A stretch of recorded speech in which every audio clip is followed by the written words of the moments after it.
നമ്മുടെ വീട്ടിൽ സാധാരണ ഉപയോഗിക്കുന്ന നോൺ സ്റ്റിക് പാത്രങ്ങൾ ക്യാൻസറിന് കാരണമാകും. ഇങ്ങനെ ഒരു സന്ദേശം പലയിടങ്ങളിലും ഓടിക്കളിക്കുന്നുണ്ട്. ഇത് ഒരു നോൺ സ്റ്റിക് പാത്രമാണ്. നമ്മുടെ വീട്ടിലൊക്കെ സാധാരണ ഉപയോഗിക്കുന്ന ടഫ്ലോണിന്റെ നോൺ സ്റ്റിക് പാത്രമാണ്. നോൺ സ്റ്റിക് പാത്രങ്ങൾ പലതരത്തിലുണ്ട്. ഇതൊരു സെറാമിക് നോൺ സ്റ്റിക് പാത്രമാണ്. അതുപോലെ തന്നെ ഇത് ടഫ്ലോണിന്റെ പാത്രമാണ്. ഇതുപോലെ നിരവധി നോൺ സ്റ്റിക് പാത്രങ്ങൾ സ്റ്റെയിൻലെസ് സ്റ്റീലിലുണ്ട്, അതുപോലെ തന്നെ അലുമിനിയത്തിലുണ്ട്. അപ്പോൾ ഇത്തരത്തിൽ എല്ലാ വീടുകളിലും സാധാരണ ഉപയോഗിക്കുന്ന നോൺ സ്റ്റിക് പാത്രങ്ങൾ ആയതുകൊണ്ട് തന്നെ, പെട്ടെന്ന് സാധനങ്ങളൊക്കെ പാകം ചെയ്തെടുക്കാൻ കഴിയുന്ന നോൺ സ്റ്റിക് പാത്രങ്ങൾ ആയതുകൊണ്ട് തന്നെ പലർക്കും പല ആശങ്കകളും ഉണ്ടാകാം. ഈ ഒരു ടെഫ്ലോൺ നോൺ സ്റ്റിക് കോട്ടിംഗ് ഉള്ള ടെഫ്ലോൺ നോൺ സ്റ്റിക് കോട്ടിംഗ് ഉള്ള പാത്രങ്ങൾ ക്യാൻസറിന് കാരണമാകുന്നു എന്ന തരത്തിലൊക്കെയാണ് ഇപ്പോൾ പല വീഡിയോകളും പ്രചരിക്കുന്നത്. മൂല്യവൈദ്യം പോലെ ഇത്തരത്തിലുള്ള ക്യാൻസർ പരത്തുന്നു എന്ന് പറഞ്ഞ് പ്രചരിക്കുന്ന വീഡിയോകൾ കാരണം നിരവധി പേർ ആശങ്കപ്പെടുന്നുണ്ട്. എന്താണ് സത്യാവസ്ഥ? ഒന്നാമത്തെ ചോദ്യം, നോൺ സ്റ്റിക് കോട്ടിങ്ങുള്ള ടെഫ്ലോൺ പാത്രങ്ങളിൽ ആഹാരം പാകം ചെയ്ത് കഴിച്ചാൽ ക്യാൻസർ സാധ്യത വർദ്ധിപ്പിക്കുന്നുണ്ടോ എന്നുള്ളതാണ് ചോദ്യമെങ്കിൽ ഇല്ല എന്നതാണ് പൂർണ്ണമായ സത്യം. ഇനി ചോദ്യം 2, ഏതെങ്കിലും തരത്തിൽ ടെഫ്ലോൺ നോൺ സ്റ്റിക് പാത്രങ്ങൾ ആരോഗ്യപരമായ പ്രശ്നങ്ങളിലേക്ക് നയിക്കുന്നുണ്ടോ? ഉത്തരം, ശരിയായി ഉപയോഗിച്ചില്ലെങ്കിൽ അസുഖങ്ങൾ ടെഫ്ലോൺ ഫ്ലൂ അടക്കം പിടിപെടാം എന്നുള്ളതാണ്. എന്താണ് ഈ ടെഫ്ലോൺ ഫ്ലൂ, അല്ലെങ്കിൽ എങ്ങനെയാണ് ഈ ടെഫ്ലോൺ പാത്രങ്ങൾ ഉപയോഗിക്കേണ്ടത്, ഏതൊക്കെ സാഹചര്യങ്ങളിലാണ് ഇത് അപകടകാരിയായി മാറുന്നത്, ഇതൊക്കെയാണ് നമ്മൾ ഇന്ന് കൃത്യമായി പരിശോധിക്കുന്നത്. ഈ ടെഫ്ലോൺ പാത്രങ്ങൾ, അതായത് നമ്മൾ എല്ലാ ദിവസവും പാചകത്തിനായി ഉപയോഗിക്കുന്ന ടെഫ്ലോൺ പാത്രങ്ങൾ, ആദ്യം എത്ര തരമുണ്ട് എന്നുള്ളതൊക്കെ പറഞ്ഞു. Teflon, ceramic, anodised aluminium, stainless steel, ഇത്ര തരം നോൺ സ്റ്റിക് പാത്രങ്ങളാണ് ഉള്ളത്. ഇത് ടെഫ്ലോൺ നോൺ സ്റ്റിക് കോട്ടിംഗ് പാത്രങ്ങളാണ്. ഇപ്പോൾ ഞാൻ കാണിച്ചത് ഇതാണ് സാധാരണക്കാരായ ഒരു വിധം എല്ലാവരും ഒക്കെ ഉപയോഗിക്കുന്നത്. കാരണം നല്ല അഫോർഡബിൾ പ്രൈസിലാണ് ഇത് കിട്ടുന്നത്. ഇനി എന്താണ് ഈ ടെഫ്ലോൺ എന്നുള്ളതാണ് പറയേണ്ടത്. ഈ ഒരു സാധനം എന്താണ് ഇത് എന്നുള്ളതാണ് പറയേണ്ടത്. അതായത് ഈ പോളി ടെട്രാ ഫ്ലൂറോ എത്തിലീൻ എന്നറിയപ്പെടുന്ന കാർബണും ഫ്ലൂറിനും അടങ്ങിയ ഒരു കൃത്രിമ രാസവസ്തുവാണ് ഈ ടെഫ്ലോൺ.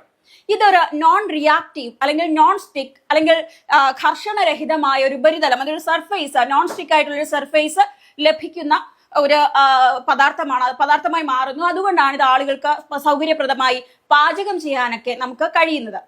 ഇത് എന്താണ് ഇതിന്റെ ഈ മെറ്റീരിയൽ? അതായത് നേരത്തെ പറഞ്ഞതുപോലെ പോളി ടെട്രാ ഫ്ലൂറോ എത്തിലീൻ എന്ന PTFE എന്നുള്ളതാണ് ഇതിന്റെ ചുരുക്കപ്പേര്. ചിലർ ഇതൊക്കെ ആയിരിക്കും എവിടെയെങ്കിലും വായിക്കുക. ഈ ഒരു മെറ്റീരിയൽ പൊതിഞ്ഞ നോൺ സ്റ്റിക് പാനിൽ പാകം ചെയ്യുന്നത് സുരക്ഷിതമാണോ എന്ന് ചോദിച്ചാൽ പൂർണ്ണമായി സുരക്ഷിതമാണ്. പക്ഷേ ഈ പാത്രത്തിൽ ശരിയല്ലാത്ത രീതിയിലുള്ള ഉപയോഗം ആരോഗ്യ പ്രശ്നങ്ങൾ ഉണ്ടാക്കും എന്നുള്ളതാണ്. അതായത് ഒരു നോൺ സ്റ്റിക് പാൻ 500 ഡിഗ്രി ഫാരൻഹീറ്റിന് മുകളിലുള്ള താപനിലയിൽ ചൂടാക്കുമ്പോൾ, അതായത് 260 ഡിഗ്രി സെൽഷ്യസിൽ ചൂടാക്കുമ്പോൾ എന്നുള്ളതാണ്. അതായത് നമ്മൾ വീട്ടിൽ പാകം ചെയ്യുമ്പോൾ വെള്ളം തിളപ്പിക്കാൻ എടുക്കുന്ന ഡിഗ്രി സെൽഷ്യസ് എന്ന് പറയുന്നത് 100 ഡിഗ്രി സെൽഷ്യസ് ആണ്. നമ്മൾ ഒരു മീറ്റ് വേവിച്ചെടുക്കാൻ കഴിയുന്ന ഡിഗ്രി സെൽഷ്യസ് എന്ന് പറയുന്നത് 65 ഡിഗ്രി സെൽഷ്യസ് ആണ്. 65 മുതൽ 68 70 ഒക്കെ ആകാം.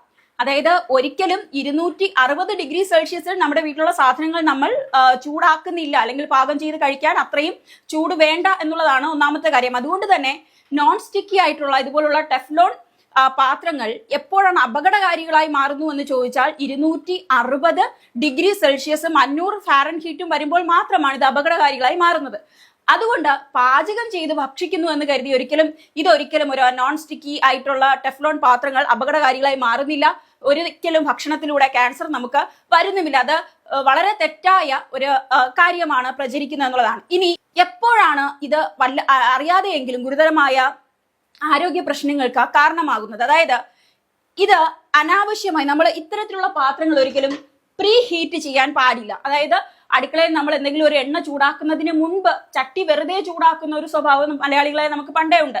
പക്ഷെ അത്തരത്തിൽ ഈ നോൺ സ്റ്റിക്കി ആയിട്ടുള്ള ഈ ടെഫ്ലോൺ കോട്ടുള്ള പാത്രങ്ങൾ ഒരിക്കലും പ്രീ ഹീറ്റ് ചെയ്യരുത്. ഇപ്പൊ പാകം ചെയ്യുന്നതിന് മുൻപേ വെറുതെ ചട്ടി ചൂടാക്കാൻ വെക്കരുത്. പകരം എണ്ണ ഒഴിച്ചതിന് ശേഷം മാത്രം ചൂടാക്കുക, അല്ലെങ്കിൽ പാചകം ചെയ്യേണ്ട മറ്റെന്തെങ്കിലുമൊക്കെ പച്ചക്കറികളോ അല്ലെങ്കിൽ എന്തായിരുന്നാലും അത് ഇട്ട് മാത്രം ചൂടാക്കി എടുക്കുക എന്നുള്ളതാണ്. പ്രീ ഹീറ്റ് ചെയ്യുമ്പോൾ സംഭവിക്കുന്നത് നമുക്ക് ആവശ്യമില്ലാത്ത അധികം ചൂട് വീണ്ടും ഇതിൽ കൂടിക്കൊണ്ടിരിക്കുകയാണ്. വെറുതെ ചൂടാക്കി വെച്ചിട്ട് എവിടെയെങ്കിലും ഒക്കെ പോയി നിൽക്കുകയാണെങ്കിൽ അശ്രദ്ധമായ പാചകം ചെയ്യലിൽ അത് വീണ്ടും ഹീറ്റ് ആയിക്കൊണ്ടിരിക്കുമ്പോൾ ഇതിലുള്ള ഈ കോട്ടിങ്, അതായത് ടെഫ്ലോൺ കോട്ട് ഇളകും. ഇത് 260°C കഴിഞ്ഞു കഴിഞ്ഞാൽ ഇതിന്റെ കോട്ടിംഗ് നശിക്കാൻ തുടങ്ങും. ഇവിടെ ഓക്സിഡൈസ്ഡ് ഫ്ലൂറിനേറ്റഡ് പദാർത്ഥങ്ങളുടെ സങ്കീർണമായ ഒരു മിശ്രിതം ഇവിടെ ഫോം ചെയ്യുന്നു. ഇത് വായുവിലെത്തുന്നു. ഈ ദോഷകരമായ പദാർത്ഥങ്ങൾ പുകയുടെ രൂപത്തിൽ ഇവിടെ നിൽക്കുന്ന, അതായത് പാചകം ചെയ്യുന്നവർക്കോ അടുത്തൊക്കെ കുട്ടികൾ ഉണ്ടെങ്കിലോ അവർക്കൊക്കെ ശ്വസിക്കാൻ ഇത് കാരണമാകുന്നു. ഇത് ശ്വാസകോശ സംബന്ധമായ രോഗങ്ങളാണ് പരത്തുന്നത്. അതായത് ടെഫ്ലോൺ ഫ്ലൂ പോലുള്ള രോഗങ്ങൾ ഉണ്ടാകാൻ കാരണം ഇതിന്റെ പുക ശ്വസിക്കുമ്പോഴാണ്. ഇതിൽ നിന്ന് എന്തെങ്കിലും രാസവസ്തുക്കൾ നമ്മുടെ ശരീരത്തിലോട്ട് പോകുമ്പോഴെന്നുള്ളതല്ല, ഇതിൽ അനാവശ്യമായി കൂടുതൽ ചൂടുണ്ടാകുമ്പോൾ ഇതിലെ മുകളിലുള്ള നോൺ സ്റ്റിക് കോട്ടിംഗ് നശിക്കുകയും അവിടെ നിന്ന് പല രാസവസ്തുക്കളുമായി കൂടിച്ചേർന്ന് വായുവിലേക്ക് ഇത് പകരുകയും ഈ വിഷപ്പുക നമ്മൾ ശ്വസിക്കുന്നതിലൂടെ പലതരത്തിലുള്ള ശ്വാസമുട്ടൽ, ശ്വാസ സംബന്ധമായ അസുഖങ്ങൾ, പനി അടക്കമുള്ള എല്ലാ അസുഖങ്ങളും നമുക്ക് ഉണ്ടാവുകയും ചെയ്യുന്നു. അവിടെയാണ് ശ്രദ്ധിക്കേണ്ടത്. ഇനി ശ്രദ്ധിക്കേണ്ട മറ്റൊരു കാര്യം, നമ്മൾ സാധാരണ പാകം ചെയ്യുന്ന ഭക്ഷണങ്ങൾ ഒരിക്കലും മാക്സിമം 100°C മുകളിലേക്ക് പോകില്ല എന്ന് ഞാൻ പറഞ്ഞല്ലോ. ഏറ്റവും ഒരു പക്ഷേ പോയാൽ തന്നെ 120°C എന്തായാലും നമുക്ക് ചൂടാക്കേണ്ട കാര്യമൊന്നും വരുന്നില്ല. ചിക്കൻ നേരത്തെ പറഞ്ഞതുപോലെ 68 മുതൽ 73°C മതി. അതുപോലെ തന്നെ അരി വെക്കാനാണെങ്കിൽ 68 മുതൽ 100°C മതി. അതായത് നമ്മുടെ ഇത്തരം നോൺ സ്റ്റിക്കിൽ പാകം ചെയ്യുന്ന ഭക്ഷണ പദാർത്ഥങ്ങൾക്ക് വലിയ തീ, ടെമ്പറേച്ചർ ആവശ്യമില്ല, താപം ആവശ്യമില്ലാത്തതിനാൽ ഇത് ഭക്ഷണം പാകം ചെയ്യാൻ വളരെ സുരക്ഷിതമാണ്. അതിൽ ഒരു പ്രശ്നങ്ങളുമില്ല. പക്ഷെ പ്രധാനമായി ശ്രദ്ധിക്കേണ്ട കാര്യം, ഇത്തരം പാത്രങ്ങൾ ഫ്രീ ഹീറ്റ് ചെയ്യുന്നത് ഒഴിവാക്കണം. ചൂടാകുന്നതിന് മുൻപ് ചട്ടി ചൂടാക്കേണ്ട ആവശ്യമില്ല. വെള്ളം തുടച്ചു കളഞ്ഞ് എണ്ണ ഒഴിച്ച് അല്ലെങ്കിൽ മറ്റെന്തെങ്കിലും വെച്ച് ചൂടാക്കിയാൽ, ചെറിയ ഫ്ലെയിമിൽ വെച്ച് ചൂടാക്കിയാൽ മാത്രം മതി. നോൺ സ്റ്റിക് പാനുകൾക്ക് വളരെ കുറഞ്ഞ സമയത്തിനുള്ളിൽ ഉയർന്ന താപനിലയിൽ എത്താൻ കഴിയുമെന്നത് ഓർക്കേണ്ട ഒരു കാര്യമാണ്. അതായത് ഇവിടെ പ്രീ ഹീറ്റ് ചെയ്യാതെ തന്നെ നമ്മൾ ആദ്യമേ ചട്ടി ചൂടാക്കാൻ വയ്ക്കുന്ന സമയം മുതൽ സാധാരണ മറ്റ് ചട്ടികളെക്കാൾ കൂടുതൽ വേഗത്തിൽ ഇവയ്ക്ക് ചൂടാകാൻ സാധിക്കും. ഇനി ഈ ഇതൊക്കെ ഉപയോഗിച്ച ഭക്ഷണം പാകം ചെയ്തവരിൽ ക്യാൻസർ റിപ്പോർട്ട് ചെയ്തിട്ടുണ്ടോ എന്നുള്ളൊരു ചോദ്യം പ്രേക്ഷകർക്ക് ഉണ്ടാകാം. അതിനില്ല എന്നുള്ളതാണ് മറുപടി.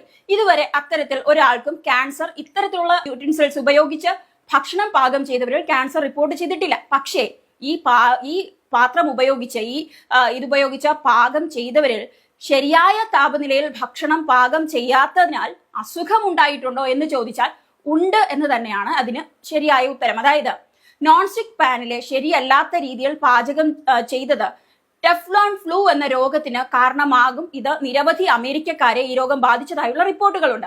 പോളിമർ ഫ്യൂം ഫീവർ എന്നാണ് ഈ രോഗം അറിയപ്പെടുന്നത്. ടെഫ്ലോൺ ഫ്ലൂ കഴിഞ്ഞ വർഷം തന്നെ 250-ലധികം അമേരിക്കക്കാരെ ആശുപത്രിയിൽ ഇത് കാരണം പ്രവേശിപ്പിച്ചതായി ഡെയിലി മെയിൽ റിപ്പോർട്ട് ചെയ്യുന്നുണ്ട്. തലവേദന, ശരീരവേദന, പനി, വിറയൽ എന്നിവയൊക്കെയാണ് ഈ രോഗത്തിന്റെ ലക്ഷണങ്ങൾ. പേര് സൂചിപ്പിക്കുന്നത് പോലെ തന്നെ ടെഫ്ലോൺ കുക്ക് വെയറിന്റെ തെറ്റായ ഉപയോഗമാണ് ഈ രോഗത്തിന് കാരണം. നോൺ സ്റ്റിക് കുക്ക് വെയർ അമിതമായി ചൂടാക്കുകയോ ടെഫ്ലോൺ പാനുകളിലെ കോട്ടിംഗ് ഇളക്കുകയോ ചെയ്യുന്നത് രാസവസ്തുക്കൾ പുറത്തു വരാൻ കാരണമാകും. ചൂടാകുമ്പോൾ ഈ രാസവസ്തുക്കൾ വായുവിലേക്ക് എത്തും. വിഷപ്പുക ശ്വസിക്കുന്നത് ഫ്ലൂ പോലുള്ള ലക്ഷണങ്ങൾക്ക് കാരണമാവുകയും ചെയ്യും. അങ്ങനെയാണ് ഇത് ഉണ്ടാകുന്നത്, ഈ അസുഖം ഉണ്ടാകുന്നത്.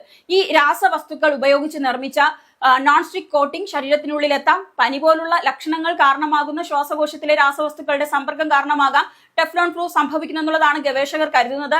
ടെഫ്ലോൺ ഫ്ലൂവിന്റെ ലക്ഷണങ്ങൾ വളരെ പെട്ടെന്നോ അല്ലെങ്കിൽ എക്സ്പോഷൻ ഉണ്ടായി കുറച്ച് സമയത്തിനു ശേഷമോ ഒക്കെ കൂടിയെന്ന് വരാം. അത് എന്തൊക്കെയാണ് ഈ ടെഫ്ലോൺ ഫ്ലൂവിന്റെ ഒരു ലക്ഷണങ്ങൾ എന്നുള്ളത് കൂടി പറയാം. അതായത് ഇതിന്റെ നോൺ സ്റ്റിക് കെയറിംഗ്, സ്ക്രാച്ച് വീണാൽ ദയവായി ഇത് ഉപയോഗിക്കരുത്. അത് ഒന്നാമത്തെ കാര്യമാണ്. ഇത്തരത്തിലുള്ള സ്ക്രാച്ചുകൾ വീണ് കഴിഞ്ഞാൽ ഈ ഒരു പാത്രം ഉപയോഗിക്കാൻ പാടില്ല. സ്ക്രാച്ച് വീഴാത്ത പാത്രങ്ങൾ മാത്രം കൃത്യമായ താപനിലയിൽ ഭക്ഷണം പാകം ചെയ്ത് ഉപയോഗിക്കുക എന്നുള്ളതാണ് ഇതിൽ എടുക്കേണ്ട ഒരു മുൻകരുതൽ.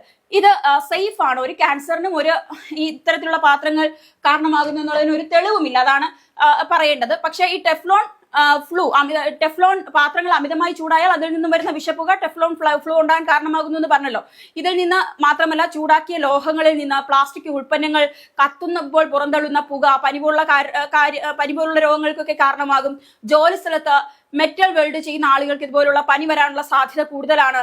പുകയിൽ നിന്നുള്ള പ്രത്യാഘാതങ്ങൾ തടയാൻ ശരിയായ സംരക്ഷണ ഉപകരണങ്ങൾ ഉപയോഗിക്കുക എന്നുള്ളതാണ്. അതല്ലെങ്കിൽ വീട്ടിലാണെങ്കിൽ ഈ ലോഹങ്ങൾ കൂടുതൽ ചൂടാകാതിരിക്കുക, അഥവാ ചൂടായാൽ ആ പുകയിൽ നിന്ന് മാറി നിൽക്കുക. ഇതാണ് വേണ്ട മുൻകരുതലുകൾ എന്ന് പറയുന്നത്. വീട്ടിലെ അടുക്കളയിൽ പാകം ചെയ്യുമ്പോൾ ശരിയായ വായു സഞ്ചാരം ഉറപ്പാക്കുക എന്നുള്ളത് മറ്റൊരു ഇതിനുള്ള ഒരു മുൻകരുതലാണ്.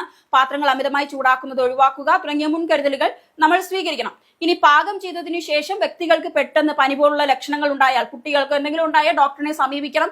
ഇക്കാര്യങ്ങളൊക്കെ അവരോട് പറയുകയും ചെയ്യണം. അതുപോലെ തന്നെ ടെഫ്ലോൺ പനിയുടെ ലക്ഷണങ്ങൾ എന്തൊക്കെയാണെന്ന് കൂടെ പറയാം. പനി, വിറയൽ, ചുമ, നെഞ്ചുവേദന, ശ്വാസതടസ്സം, തലവേദന, തലകറക്കം, ക്ഷീണം, അസ്വാസ്ഥ്യം, ഓക്കാനം, ഛർദി, പേശികളിലും സന്ധികളിലും വേദന തുടങ്ങിയ സാധാരണ ലക്ഷണങ്ങൾ എല്ലാം തന്നെ ഈ മണിക്കൂറുകൾക്കുള്ളിൽ തന്നെ ഈ ഒരു ടെഫ്ലോൺ ഫ്ലൂവില് പ്രകടമാകാറുണ്ടെന്നുള്ളതാണ് senior consultant doctor Santhosh Kumar പറയുന്നത്.